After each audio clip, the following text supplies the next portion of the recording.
RTV app వార్తల్ని క్షణాల్లో చదివే అవకాశం ఉంటుంది. ఒక న్యూస్ పేపర్, ఒక టెలివిజన్ ఛానల్ మీ చేతుల్లో ఎప్పుడూ ఉంటాయి. నువ్వు నర్సరావుపేట ఎంపీ పోతున్నావు అన్నాడు. నేనేం చేసుకుంటానన్నా, ఎంపీ పోయి నేను ఎమ్మెల్యేగానే ఉంటానన్నా, నీతో ఉంటాను, నీ పక్కన అసెంబ్లీలో ఉంటేనే నాకు బాగుంటుంది, నేను ఆ ఢిల్లీకి పోయి ఏం చేస్తానన్నా, నన్ను వదిలేయన్నా అన్నా. లేదు నువ్వు పోతున్నావు అన్నాడు. రైట్ అన్న ఆదేశించిన తర్వాత వద్దనే ప్రసక్తే లేదు, పోతానన్నా పోతాను కూడా చెప్పిన.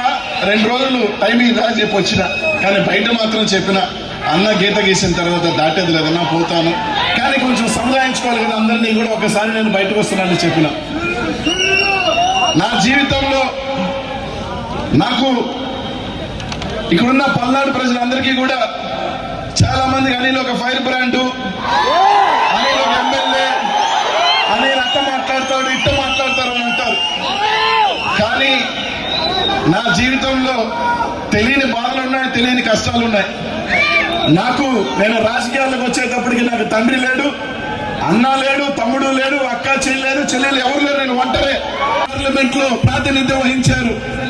కాసు బ్రహ్మానంద రెడ్డి గారి దగ్గర నుంచి, రోసయ్య దగ్గర నుంచి, నేదురుమల్లి జనార్దన్ రెడ్డి గారి దగ్గర నుంచి, కాసు కృష్ణారెడ్డి దగ్గర నుంచి, మా జిల్లా పెద్ద రాజమోహన్ రెడ్డి గారి దగ్గర నుంచి, నిజంగా నేను ఏ జన్మలో పుణ్యం చేసుకుంటే జగన్మోహన్ రెడ్డి గారు వెంట నడవబట్టే నేను ఈ పార్లమెంట్ గా మళ్ళీ పోటీ చేసే, నెల్లూరు నుంచి పోటీ చేసే అవకాశం నాకు భగవంతుడు ఇచ్చాడని చెప్పి అందరికీ కూడా తెలియజేస్తా ఉన్నా.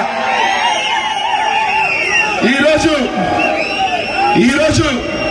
ఈ రాష్ట్రంలో ఎవరినైనా సరే ఆలోచన చేయకుండా ఒక బీసీకి పదవి ఇవ్వాలన్నా, ఒక ఎస్సీకి పదవి ఇవ్వాలన్నా, ఒక మైనార్టీకి పదవి ఇవ్వాలన్నా అదే జగన్మోహన్ రెడ్డి గారి వల్లే అవుతుంది. ఈ ఉమ్మడి జిల్లా ఉన్నప్పుడు సంగతి చెప్తా ఉన్నా. ఇదే జిల్లాలో నుంచి నేను మంత్రి అయిన తర్వాత టీడీపీ నాయకులు ఒకరు అన్నారు, ఏమనంటే గొర్రెలు కాసుకునే వాడికి మంత్రి పదవి ఇచ్చాడు జగన్మోహన్ రెడ్డి అని. నిజమే, గొర్రెలు కాసుకున్న వాడికి జగన్మోహన్ రెడ్డి మంత్రి పదవి ఇచ్చాడు. కానీ ఆ తెలుగుదేశం పార్టీ మర్చిపోయినారు. భారతదేశం అంతా ఈ గొర్రెలు కాసుకునే వాడిని అలా మొక్కేది శ్రీకృష్ణ పరమాత్మ. యేసు ప్రభు కూడా గొర్రెల చావుల్లోనే పుట్టాడు. ఆ తెలుగుదేశం పార్టీ భువనేశ్వరం ఒక మాట నింది, మాకు డబ్బుతో పనే ఉంది, మా 2% అమ్మితే 400 కోట్లు అని చెప్పింది. అంటే మొత్తం విలువ చేస్తే 20,000 కోట్లు. కానీ ఆమె ఒకటి మర్చిపోయింది, ఆ 20,000 కోట్లు ఈ గొర్రెలు కాసుకునే వాళ్ళు, బర్రెలు కాసుకున్న పితికిన పాలుతో కష్టంతో సంపాదించుకున్న గొప్ప సంగతి మర్చిపోయినారు వాళ్ళు. కాబట్టి ఈరోజు మిమ్మల్ని అందరినీ ఒకటి అడుగుతా ఉన్నా, పల్నాడు నెల్లూరు నుంచి మీ ప్రాంతానికి వచ్చా, పల్నాడికి వచ్చా, కల్మషం లేని, కుతంత్రాలు లేని పౌరుషాల గడ్డ పల్నాడికి ఈరోజు జగన్ నన్ను పంపించాడు. ఒక బీసీ బిడ్డగా మీ ముందుకు వచ్చా. వాళ్ళు చెప్పినట్టు గొర్రెలు కాచుకునే కుటుంబం నేను కాకపోయినా మా తాత మా ముత్తాత గొర్రెలు కాచే ఉంటాడు ఖచ్చితంగా. ఆ కుటుంబం నుంచి, ఆ వారసత్వంలో నుంచే మీ ముందుకు వచ్చా. నన్ను నెల్లూరు జిల్లా నాకు తండ్రి లేకపోయినప్పటికీ, రాజకీయాలకు వచ్చేటప్పటికి నాకు అండ లేకపోయినప్పటికీ, అన్న లేకపోయినప్పటికీ నన్ను నెల్లూరు జిల్లా అక్కడ చేర్చుకుంది. జగనన్న నన్ను ఒక దైవంలాగా, ఒక అన్నగా నన్ను చేపట్టుకొని రాజకీయాల్లో పెంచాడు.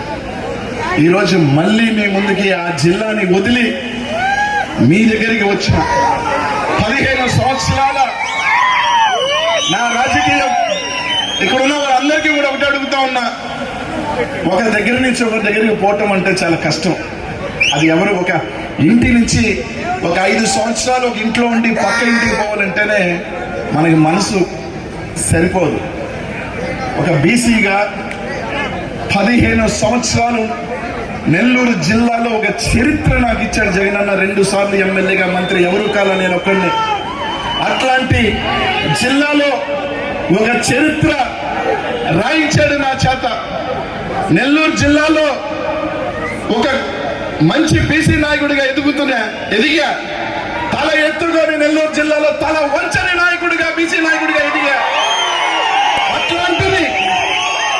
అలాంటిది అన్న చెప్పాడు అన్న ఒకే ఒక్క మాట కోసం, అన్న ఆదేశించాడు ఒకే ఒక్క మాట కోసం నా సర్వస్వం నెల్లూరు నుంచి మిమ్మల్ని నమ్మి, మీరు ఉన్నారు అని నమ్మి, ఇక్కడ ఉన్న శాసనసభ్యులు ఉన్నారు అని పల్నాడు ప్రాంతం నన్ను గుండెల్లో పెట్టుకొని తీసుకుంటుందని నమ్మి మీ దగ్గరికి వచ్చా. మీ బిడ్డగా ఉందామని వచ్చా, మీ తమ్ముడిగా ఉందామని వచ్చా, మీ అన్నగా ఉందామని వచ్చా. దీవిస్తారో నన్ను పెంచుతారో మీ చేతుల్లోనే ఉందని చెప్పి తెలియజేస్తా ఉన్నా. నాకు తెలిసిందల్లా ఒక్కటే, నా నాయకుడికి నిజాయితీగా ఉండటం, నా వాళ్ళ కోసం నిజాయితీగా బతకటం ఎంత దూరమైనా పోవటం అన్నదే నాకు తెలిసింది. కాబట్టి ఇక్కడున్న పల్నాడు ప్రాంత ప్రజలందరినీ కూడా ఒకటే అడుగుతా ఉన్నా, ఇక్కడున్న నాయకులందరినీ కూడా అడుగుతా ఉన్నా ఒకటే, అన్న అక్కడి నుంచి ఇక్కడికి వచ్చిన, మీ దగ్గరికి వచ్చిన మీ తమ్ముడిగా, మీ దీవెనల కోసం, ఆశీస్సు కోసం నేను సర్వస్వం నా జిల్లాని వదిలి నా రాజకీయ భవిష్యత్తు మీ చేతుల్లో పెట్టి వచ్చిన, నా రాజకీయం అన్న చెప్పాడు, నేను ఉన్నాను నువ్వు పో అని చెప్పాడు. మా శాసనసభ్యులు ఇక్కడ ఉన్న వాళ్ళందరూ నాకు ఆత్మీయులు, ఎందుకంటే ఇక్కడున్న ఎమ్మెల్యేలు అందరూ కూడా దాదాపు అందరితో అసెంబ్లీలో కలిసి పనిచేసిన వాడిని నేను. వీళ్ళున్నారు, మీరున్నారు అని ఒక కొండంత ధైర్యంతో మీ ప్రాంతానికి, మీ గడ్డకి వచ్చిన.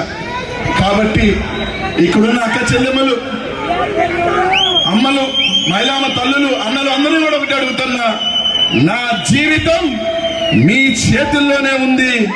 ఈ బిడ్డని పెంచుతారో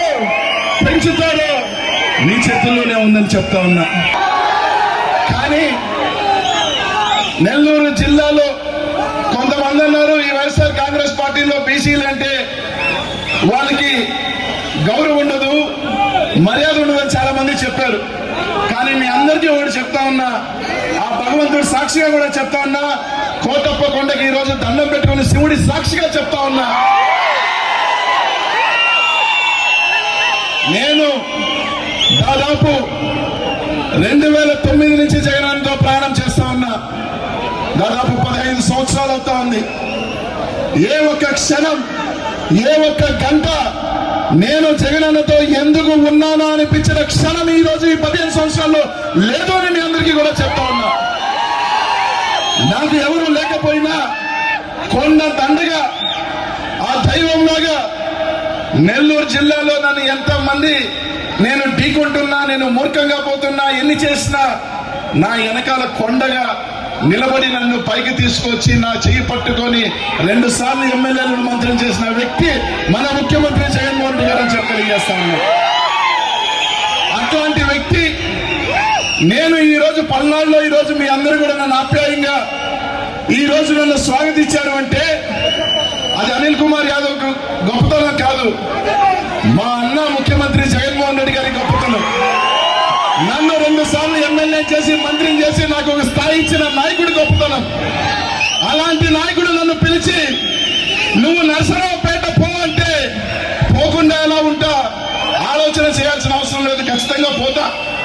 2 నిమిషాలైతే బతిలాడుకుంటా, లేదు పోవాలి అంటే రైట్ హుకుం, టైగర్ కా హుకుం, పోతమే.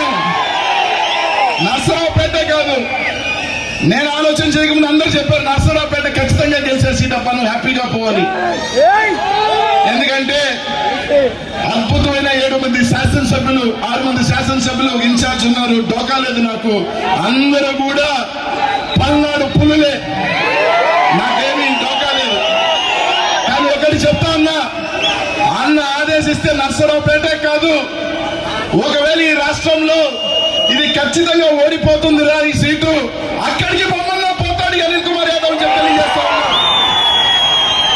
గెలిచే సీటుకే కాదు, తల తగాలన్నా కూడా అన్న కోసం తల ముందు పెడతా, అంతే తప్ప వెనక అడుగు వేయను.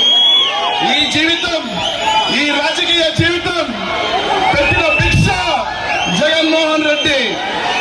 ఆయన కోసం ఎంత దూరమైనా చాలా సార్లు చెప్పా, చాలా ప్రెస్ మీట్ లో చెప్పా, వేదికల మీద చెప్పా, అన్న ఎక్కడికి చెప్తే పోతాను రా అని. చాలా మంది నవ్వుకున్నారు, ఇది అక్కడికి పోతాడని.